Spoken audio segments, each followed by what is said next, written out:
The second time I saw Officer Terry Simmons questioning a black teenager beside an open robotics shipment, I did not wait to find out whether he had changed. I started recording.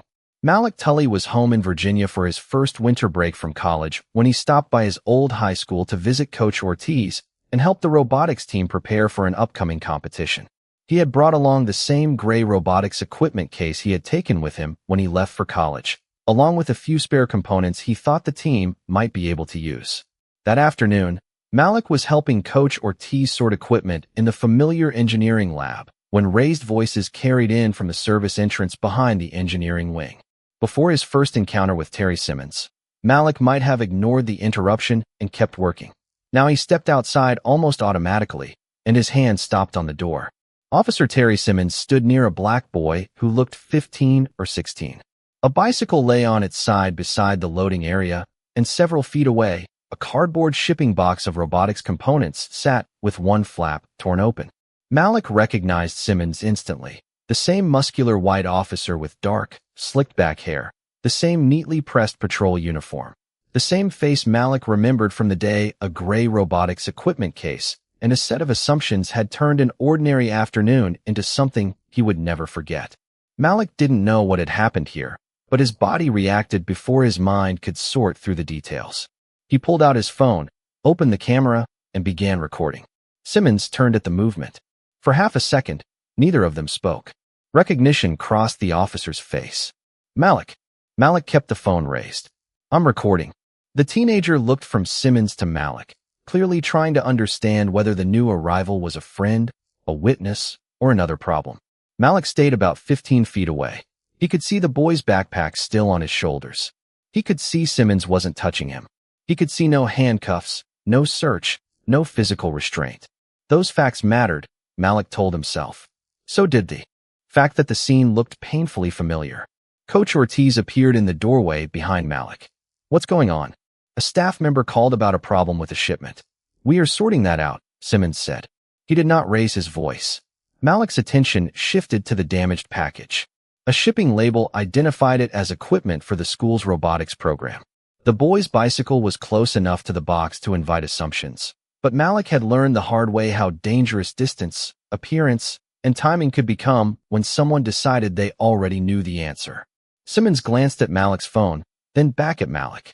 Malik expected him to order him away from the loading entrance. Maybe tell him he was interfering. Instead, Simmons moved half a step to the side, leaving Malik an unobstructed view of both him and the teenager. Malik, stay where you can see us. The words caught Malik completely off guard. He lowered the phone an inch, then raised it again. Why? Simmons looked toward the teenager before answering. Because nobody here should have to wonder later what happened. Malik said nothing.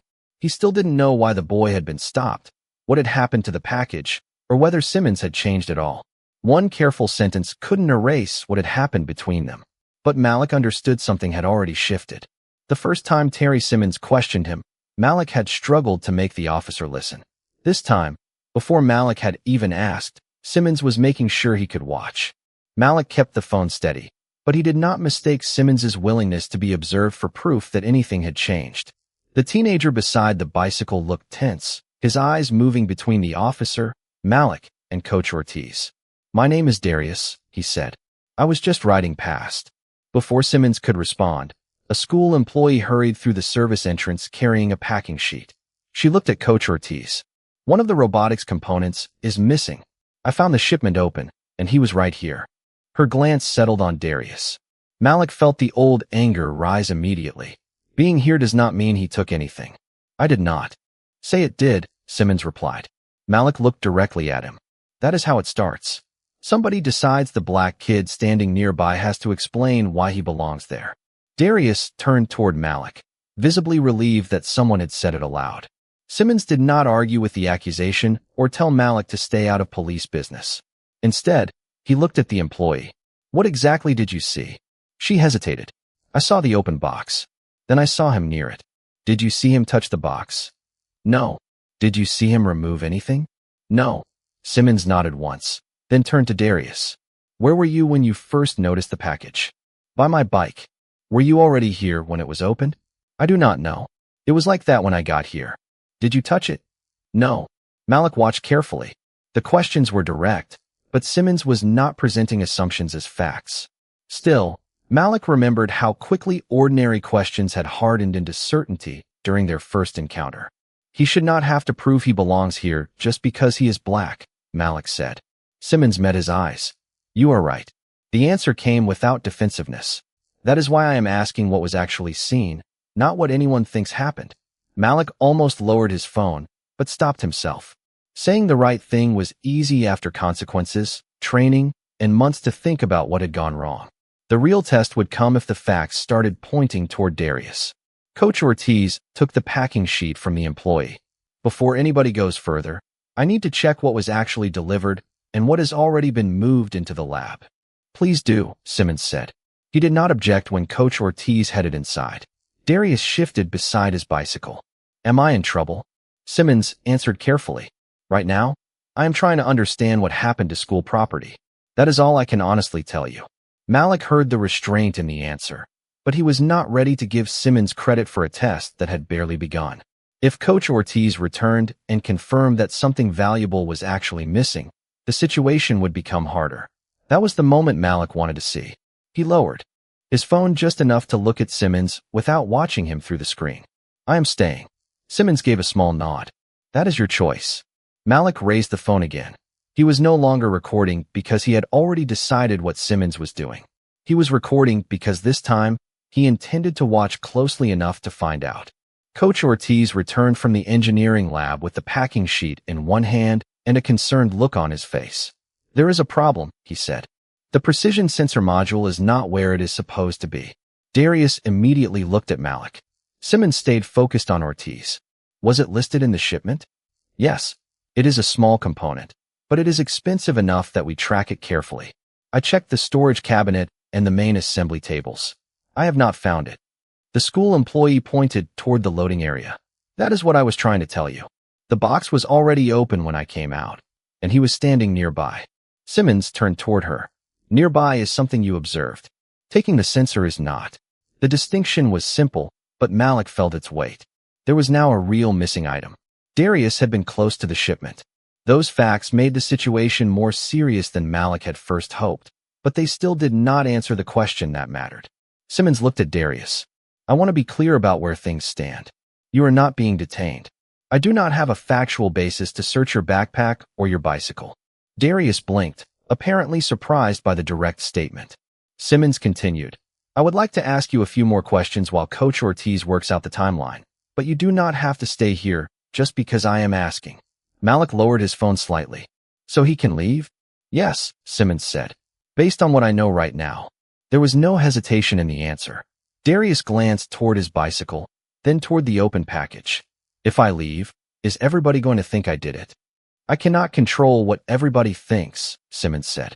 I can control what I treat as evidence. Darius considered that for a moment. Then I will stay for a few minutes. I did not take anything. All right. Simmons stepped farther away from the bicycle, leaving Darius clear access to it. Malik noticed the movement because during their first encounter, he had watched the same officer turn uncertainty into control before the facts justified it. Malik was not ready to call that redemption. One encounter could not erase another, and one careful decision could not rewrite what had happened.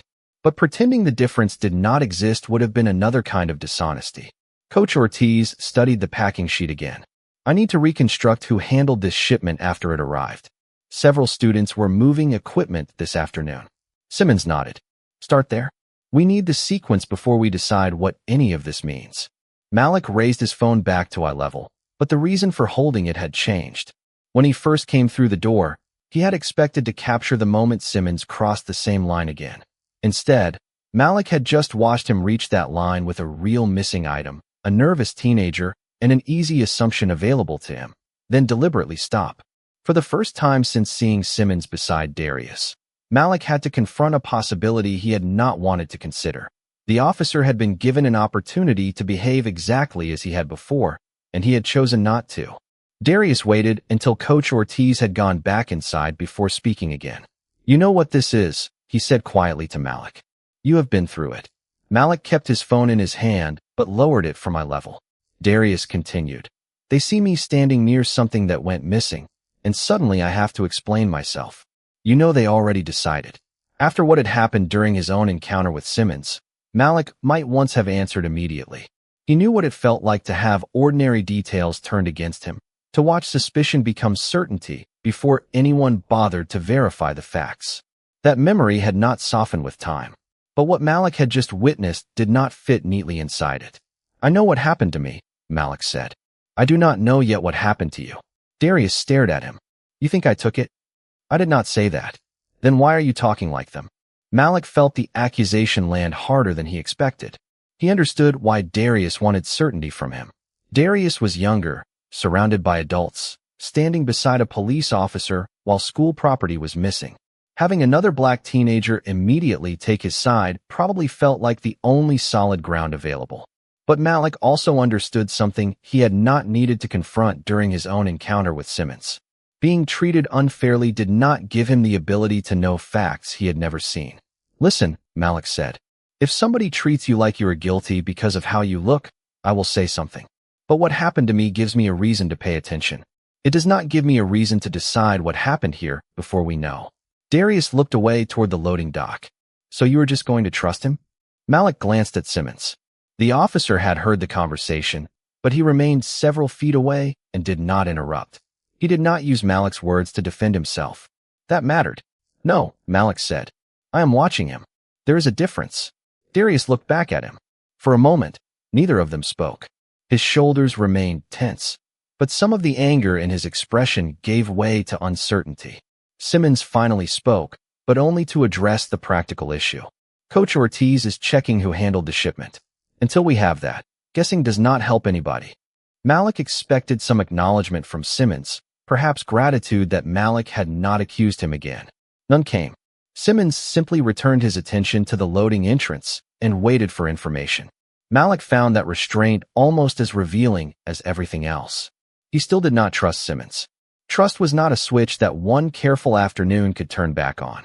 But Malik was beginning to understand that fairness could not mean automatically choosing the conclusion that felt safest or most familiar. It meant demanding the same discipline from himself that he had once demanded from Simmons. So Malik stayed beside Darius, phone ready, eyes open, prepared to challenge anything unfair without pretending. He already knew the answer. Coach Ortiz returned with the packing sheet and a clipboard, but before he could speak, Malik looked at the open box again. You said students were moving equipment this afternoon. Was this box still where the delivery driver left it when Darius got here? Ortiz stopped and looked down at the sheet. Actually, no. Malik kept his eyes on him. So somebody had already moved it. More than one box, Ortiz said. I just spoke with 2 students inside. The shipment came through this entrance earlier this afternoon, and several boxes were moved before I got here. Malik glanced at Darius. Before he showed up, Ortiz considered the timing. At least some of them, yes. I cannot say yet when this particular box was opened, but the original delivery position was changed. That single detail altered the shape of everything. Until then, Darius's presence near an open package had seemed tied to the period when the sensor supposedly disappeared. Now nobody could confidently say the sensor had still been inside the box when Darius arrived. The school employee looked uncomfortable. I thought the shipment had just been sitting there. Simmons studied the packing sheet for several seconds. Malik watched him more closely than anyone else.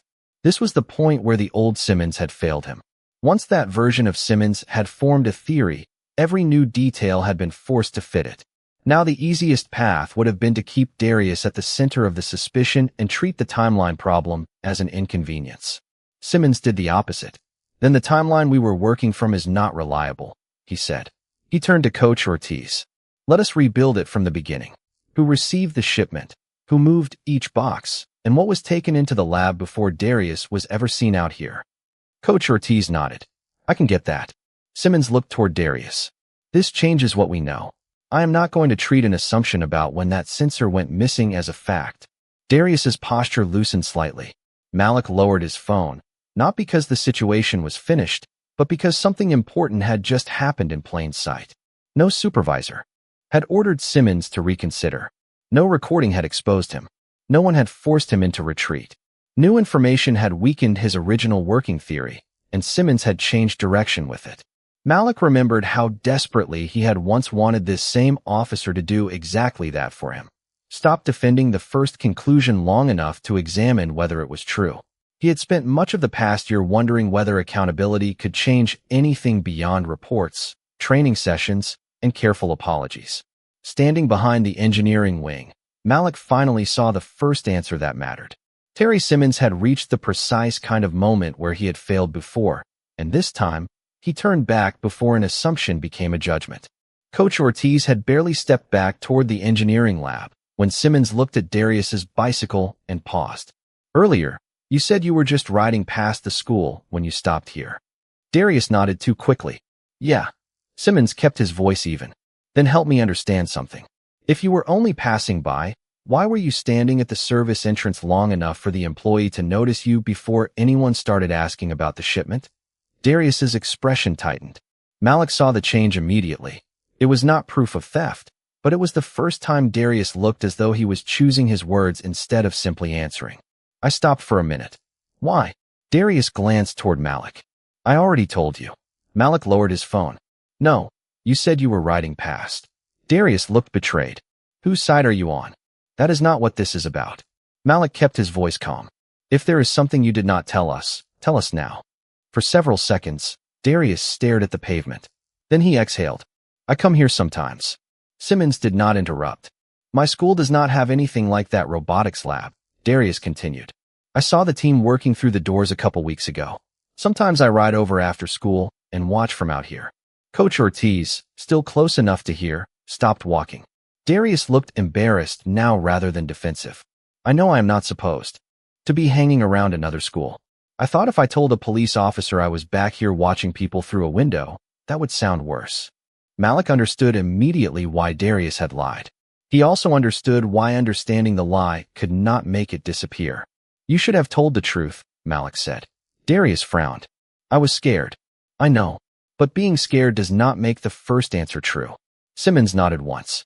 "And giving me a false answer about why you were here means I needed to clarify why you were here. It does not prove you took the sensor." Darius looked at him, surprised. "You believe me now?" "I believe we have an explanation for why your first answer changed. The missing sensor is a separate question." That distinction settled over Malik more heavily than he expected. Darius was not the perfectly uncomplicated person Malik might have wanted him to be. He had lied to an officer. He had been lingering near a school he did not attend. Those facts could make suspicion feel easier to justify, especially after something valuable went missing. But none of them magically became evidence of theft. Malik looked toward Simmons and realized this was a harder test than the broken timeline had been. Simmons now had a contradiction he could have used to resurrect every earlier assumption, yet he refused to stretch it beyond what it actually proved. Malik had to do the same. He turned to Darius. "I will still speak up if anyone treats you unfairly, but I am not going to pretend you did not lie just because I understand why you did it." Darius was quiet for a moment, then nodded. "Fair." Coach Ortiz headed inside again to finish tracing the shipment. Malik slipped his phone down to his side. Since his own encounter with Simmons, he had often thought fairness was easiest to recognize when an innocent person had done everything right. Darius had lied about why he was there. Malik could admit that without turning the lie into something larger. For the first time that afternoon, he understood how much disciplined fairness could require when the facts refused to make anyone perfectly easy to defend. Coach Ortiz came back through the service entrance. Faster this time, holding his phone in one hand and the packing sheet in the other. "We found it." Darius looked up immediately. Malik felt his grip tighten around his phone. Simmons did not move closer to anyone. "Where?" he asked. "At the calibration station in the lab," Ortiz said. "One of my students moved the sensor there before we finished inventory. He thought I knew because we had discussed testing it earlier this week. He just called me back and confirmed he took it directly from the shipment." The school employee stared at the open box. "So it was never stolen?" "No," Ortiz said. "It should have been logged before it was moved, and that is on us. But there was no theft." The tension around Darius seemed to leave all at once. He looked at Simmons, then Malik, as if he was waiting for someone to tell him there was still another reason he could not leave. None came. Simmons turned to Darius. "The property issue is resolved." Darius glanced at the damaged package. "So all of this happened because somebody forgot to write down where they put it?" That is part of what happened, Simmons said. You were near an open shipment, so asking what you saw was reasonable. But being nearby was never proof that you stole anything. Your first answer about why you were here was not truthful, and we clarified that. It still did not make you responsible for a missing sensor. Darius studied him for a moment. That is it. That is it. Simmons stepped aside, leaving the path to Darius's bicycle completely open. No warning designed to save face followed. No attempt to turn Darius's earlier lie into a different offense. The facts had ended the inquiry, so Simmons ended it. Malik looked at his phone and realized he no longer needed the recording to tell him what had happened. The proof he had been waiting for was not one perfect sentence from Simmons. It was the pattern of choices that had brought them here. Simmons looked toward Malik. There is something I should say. Malik waited. What happened with you taught me a line I should have understood before I ever met you. There is a difference between having a reason to ask a question and believing you already know the answer. He did not ask Malik to forgive him. He did not explain what training had taught him or list the ways he had changed. He simply let the statement stand. Malik remembered the first encounter between them and how badly he had wanted Simmons to separate what he actually knew from what he assumed. Nothing about this afternoon erased that failure. But Malik could no longer honestly claim that the man in front of him was making the same choices. Darius lifted his bicycle upright. Coach Ortiz returned his attention to the shipment, already talking with the employee about fixing the inventory procedure. The incident was over because the facts were settled, not because someone powerful had arrived to settle them. Malik looked at the recording timer on his screen. Then, for the first time since stepping through the engineering wing door, he pressed stop and lowered the phone. For a few seconds after Malik stopped recording, nobody seemed in a hurry to leave. Darius had his bicycle upright again, but his attention had shifted past the loading entrance toward the engineering lab. Through the open door, students were returning components to work tables while Coach Ortiz checked the shipment against his inventory sheet. Darius leaned slightly to get a better look. Is that a custom drive system? He asked. Coach Ortiz turned. Which one? Darius pointed toward the partially assembled competition robot inside. The one on the left. The wheels are angled. I have seen setups like that online, but I have never seen one up close. Ortiz studied him with new interest. Those are mechanism wheels. What do you know about them? Darius hesitated, then answered. They let the robot move sideways without turning first. But the programming gets harder because every wheel has to work together. Ortiz smiled slightly. That is a better answer than some students give on their first day. Darius looked embarrassed by the compliment. I watch a lot of build videos. Come look at the real thing. Darius glanced toward Simmons as though he still expected permission from the officer. Simmons shook his head. You do not need my permission. Coach Ortiz held the door open. You need mine. And you have it. Darius wheeled his bicycle to the rack near the service entrance and followed Malik inside. On the workstation beside Malik sat the same gray robotics equipment case he had taken with him when he left Virginia for college. He had brought it back that afternoon with a few spare components for Coach Ortiz's team. Malik opened the case and removed a small spare motor controller. If you understand mechanism wheels, tell me what this does. Darius examined it without touching. Controls power to the motor? Basically. Go ahead. Malik handed it to him. Darius turned the component carefully in his hands and began asking questions about current limits, wiring, and how the team's control system handled sudden changes in direction. Coach Ortiz did not offer sympathy or lower his expectations. He answered Darius seriously because the questions deserved serious answers. Malik noticed Simmons remained outside the lab. The investigation was over. Simmons had no official reason to come inside, and he seemed to understand that the room belonged to Malik in a way the loading entrance never could. That mattered too. Malik placed another component on the work table, then looked toward the doorway. You coming in? Darius looked up from the controller. I am already in. Malik almost smiled. I was not asking you. The room grew quiet enough for Simmons to hear him clearly. Simmons looked genuinely uncertain. Me? You were standing in the doorway. Simmons did not move immediately. Malik, you do not owe me that. I know. The answer came easily because Malik had already decided what the invitation meant. It was not forgiveness, and it did not rewrite the past. It was simply an invitation Malik now felt free to make. Malik nodded toward the robot. If you are coming in, come in. Coach does not like people blocking the door. Ortiz gave Malik an amused look, but said nothing. Simmons finally stepped across the threshold. Malik turned back toward Darius and the motor controller. Darius had already forgotten most of the tension outside. He set the motor controller beside the robot and pointed toward a row of wires disappearing beneath the aluminum frame. So if one will lose his power, does the whole thing stop moving, right? Coach Ortiz shook his head. Not necessarily. Malik, show him what happened to us at regionals last year. Malik crouched beside the chassis and pulled up a diagram on the team laptop. Within a minute, he and Darius were talking through motor failures, current limits, and the difference between designing something that worked in perfect conditions and designing something that could recover when one part failed. Simmons remained near the doorway until Darius looked over at him. Do police cars have computers that tell you when something is going wrong? Simmons seemed surprised to be included. Some things, yes. Not everything. Darius considered that. So how do you know when you are wrong? The room went quiet. Coach Ortiz stopped sorting components. Malik looked up from the laptop.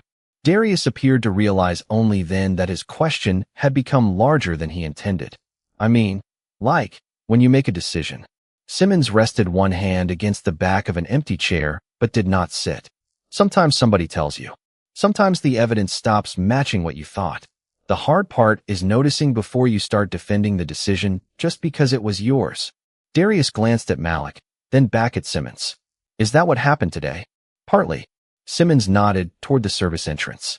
When Coach Ortiz found out those boxes had already been moved, the timeline I was working with stopped making sense. That meant the idea had to change, not the facts. Malik listened without interrupting. The answer was not polished enough to sound rehearsed, and Simmons made no attempt to connect it to the community meeting months earlier. Darius picked up the controller again. That sounds like debugging. Coach Ortiz laughed softly. Pretty much everything sounds like debugging if you spend enough time in this room. Even Simmons smiled at that. Malik did not. Not immediately. He was thinking about the strange simplicity of Darius's comparison. In robotics, nobody considered it weakness to abandon an explanation once the data proved it wrong. Nobody expected a programmer to keep defending bad code because admitting an error might be embarrassing. The machine did not care about pride. It simply responded to what was actually there. People were harder. There is another difference, Malik said. Darius looked at him. With a robot, if you make the wrong assumption, you can usually reset it and try again. With people, sometimes they remember what your mistake cost them. Simmons's expression changed slightly. They should. Malik finally looked directly at him. Simmons did not apologize again. He did not tell Malik how much he regretted the previous year or ask whether they were all right now. He simply accepted the sentence. For Malik, that mattered more than another apology would have. Nothing from the past had disappeared when Simmons entered that room. But for the first time, Malik did not need it to disappear before allowing something between them to change. In the days that followed, Coach Ortiz began turning what had happened into something practical. With the principal's approval, he arranged for Darius to join the team's remaining winter break work sessions and began planning a small after-school robotics workshop one afternoon a week for students from nearby schools without robotics programs. The school also changed its equipment procedure. Incoming robotics shipments would be logged before components could be moved to workstations, with one student and one staff member confirming transfers. It was not a dramatic reform, but it addressed the exact mistake that had helped turn an inventory problem into suspicion. Darius came back whenever the lab was open during the rest of the break. He still asked more questions than anyone could answer in a single afternoon, and Coach Ortiz still expected him to do the work rather than simply watch. Malik liked that arrangement. Darius had not been given access because anyone felt sorry for him. He had shown curiosity, knowledge, and the willingness to learn. On his third afternoon in the lab, Darius stopped being the visitor everyone noticed and became the person Coach Ortiz kept asking to find the missing hex key. He learned where the batteries were stored, which work table could be used for soldering, and why nobody was allowed to leave loose hardware beside the drive system. When he made a wiring mistake, Ortiz did not rescue him. He pointed to the diagram and told him to find it. Darius stared at the board for almost 10 minutes before switching two connections and watching the test motor finally turn. There, Ortiz said. Now you actually learned it. Malik watched from the next workstation. That moment mattered to him more than the invitation had. Opening a door for Darius was one thing. Allowing him to struggle once he was inside meant Ortiz expected him to belong there. Later that afternoon, Malik found Darius writing component numbers into the new inventory log. "You trust me with this after what happened?" Darius asked. Coach Ortiz looked up from across the room. "What happened is exactly why everybody uses the log now, including me." He walked over, checked Darius's entry, and pointed to an empty column. "You forgot the destination." Darius added drive station and handed the clipboard back. Ortiz shook his head. "Do not hand it to me. You are not finished. Count the remaining units." Darius rolled his eyes, but Malik could see the smile he was trying to hide. Nobody was treating him like a symbol of what had happened outside. Nobody was asking him to represent every teenager who had ever been suspected unfairly. He was simply learning how to work in a robotics lab, including the boring parts. Malik realized that was probably the healthiest ending the afternoon could have produced. Fair treatment was not only about stopping an unjust conclusion. Sometimes it was about what happened afterward, when a person was allowed to become ordinary again. Near the end of Malik's winter break, he returned to the engineering lab for one last afternoon before heading back to college. The same gray equipment case sat beside him, and inside it was the copy of the old newspaper clipping showing Captain Keelan Simmons helping Yolanda during the fire nearly 25 years earlier. Malik looked at it for a moment, then closed the case. Across the lab, Darius was helping organize components while Coach Ortiz worked out plans for the new workshop. Malik watched him struggle with a bundle of cables and smiled. "Darius, come here." Darius walked over. Malik closed the gray case and held it out. "Take this." Darius stared at it. "Your case. You need one. But you are taking your stuff back to college. I can get another case." Darius laughed, then realized Malik was serious. "You sure?" Malik glanced once at the case. He remembered carrying it when people had looked at him and decided what it meant before asking what was inside. He remembered how heavy it had felt afterward, even when there was nothing unusual in it. Now it was simply a case again, ready to carry tools, wires, controllers, and whatever Darius learned to build next. "I am sure," Malik said. Darius took the case carefully. A few minutes later, he carried it toward the workshop tables, already calling back to Coach Ortiz with another question. Malik watched him go. The same gray case that had once carried other people's assumptions now carried tools for whatever Darius might build next. Perhaps fairness is easiest to recognize when every fact is clean and every person makes the right choice. Life rarely gives us that kind of simplicity. Sometimes the harder question is whether we can leave room for a person to be imperfect without deciding they are guilty of something larger. And sometimes accountability is quieter than we expect. It may not erase what happened or restore trust all at once. It may appear in the next decision, when someone with power remembers where assumption once led and chooses to stop sooner. There are moments when change cannot repair the road behind us, but it can alter the road someone else is about to walk. Maybe that is why the smallest choices can carry so much weight. They reveal whether experience became only a memory or whether it became a reason to do something differently. If you had been in Malik's position, how would you have balanced the memory of what happened before with the choices Simmons made this time? What part of this story would stay with you if you were the one carrying that gray case forward?